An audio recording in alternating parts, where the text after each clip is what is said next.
Good morning, everybody, and welcome to another edition of SCZ Live. I'm Shanae, and today it's such a beautiful day here at the zoo, and I know so many of you have commented how much you miss being at the zoo, so we're just going to simply take a walk through Australia and see what we can see today. I'm going to go ahead and flip the camera around.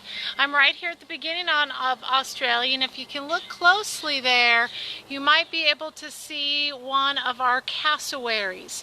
We have a male and female cassowary here at Sedgwick County Zoo, and cassowaries are really one of the most unique animals I think that we have here at the zoo.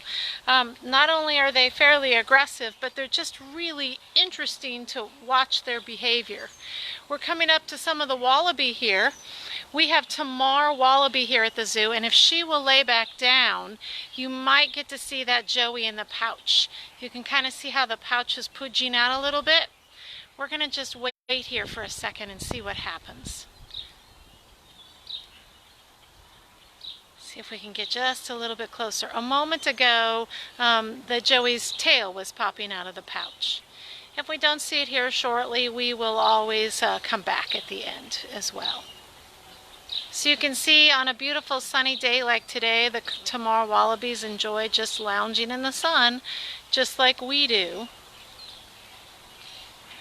And Tamar wallabies, often people ask, are wallabies kangaroos? They are. They're just a type of kangaroo. We can see there's kangaroos, wallabies, and wallaroos. And there's about 30 different types of wallaroos that are out there.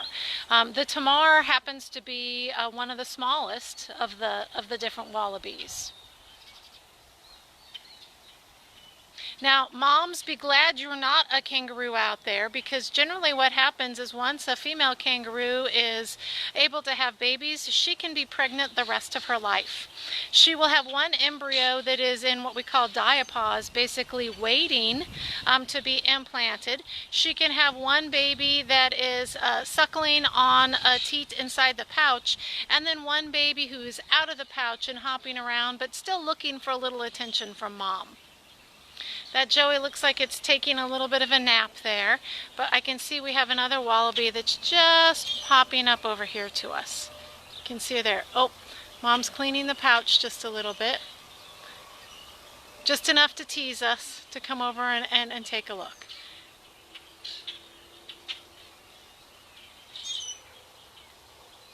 So again, these are the Tamar wallabies. They're one of the smaller species of wallabies. And you can see we have two right here. We have a third hopping over. Apparently there's some excitement going on here. We're going to all take a look and see what's happening. Again, we keep hoping the one who's laying down there getting groomed right now has a Joey in the pouch. You can kind of see that little bulge in the pouch. We're just taking a second to see if we can see that Joey maybe pop its head out a little bit. Mom got up, but Joey's doing a good job of hiding inside that pouch. Now it's interesting, one of the things that we always like to tell kids is one of our smart things we can know is although kangaroos are considered marsupials, which are pouch-bearing animals, the females are the only ones that need the pouch. The pouch is simply there to help take care of the young, so the males don't need a pouch, only the females have that pouch. And I just keep hoping we'll see a little bit of movement there in that pouch, but so far not too much.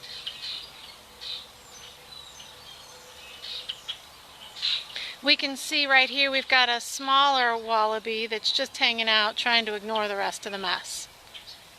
Oh, it looks like we're just going to take a nap here. So we're going to go ahead and move along and see what else we can find.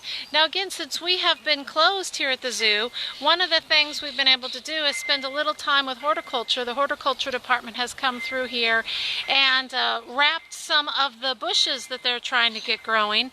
The wallabies will actually eat those bushes, so helping keep them protected is a pretty important aspect. We're going to go ahead and speed up just a little bit here, and oh, look right here. Can you see some ducks? The first one we have there is a freckled duck. You can see where it gets its name because that freckled appearance. I believe that the back one is an Australian shoveler as well. So they're kind of hanging out in the shade a little bit today. So all of our Australian parrots have not come back out yet. Even though it's a beautiful, I don't know, maybe 70 degrees here today, it's still a little too cold during the evenings. So until it generally gets above 40 degrees overnight, we go ahead and keep those animals in. But we have talked to the bird crew, and we are going to do some Facebook Live when they do go ahead and come back out. You can see again, here's some freckled ducks. Right here you can see how they get those names as well. And she's going to be big and tough to me as I walk by, making sure that I know that this is their space. Okay, they've duly told me that this is an area that's theirs and not mine, so I'm going to go ahead and keep walking. If you look, these actually, so they have that freckled appearance. These are actually the Australian wood duck. You can tell them apart. The freckled duck will have kind of a red, longer bill, where the wood duck here, although it has that freckling on its breast, it's a little bit smaller and that bill is petite. So we'll continue right here on a very beautiful, iconic bird that you can see some of those freckled ducks right there with that red bill swimming next to it. And right over here on our now, if you walk through the South America area, one of the things you might notice are and they're dilapidated stick-like structures that can get pretty large. They use that long bill to help fish for food. That bill also to help them construct those makeshift nests as they go.